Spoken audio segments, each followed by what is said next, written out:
Hey, hi you guys. Rod Savala here again with Take Up Your Cross podcast.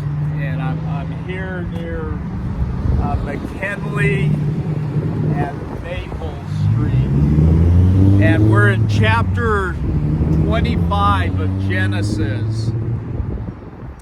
And in 25 we have both death taking place and life. Actually, two new lives. But before I get to those lives, I want to get on those tomorrow. The death that takes place is Abraham.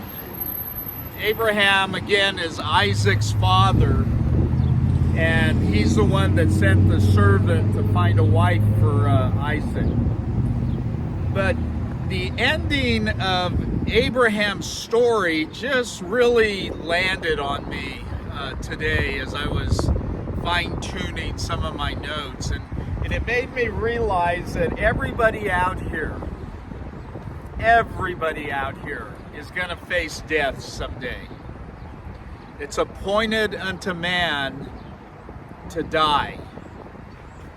And Abraham breathes his last, and it just made me ask myself, what am I doing on this side of heaven that really matters? What am I doing that will make a difference in not only in my life, in my family's life, but in those people out here that I call neighbors?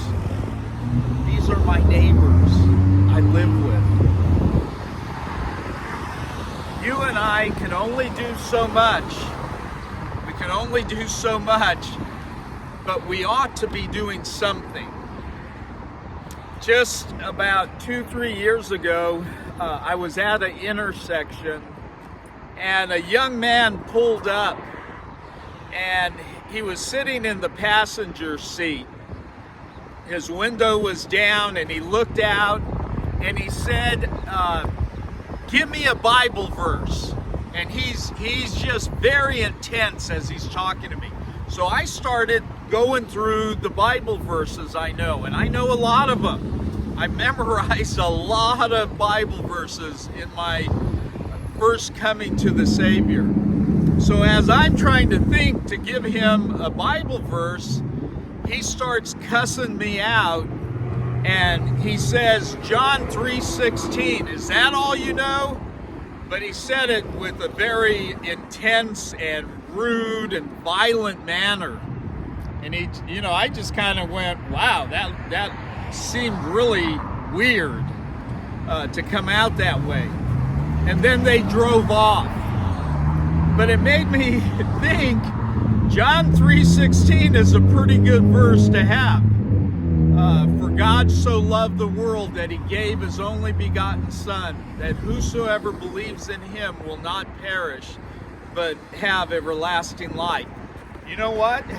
If that's the only verse you have, that's a good one. Use it, share it. We don't all have the same kind of ministry.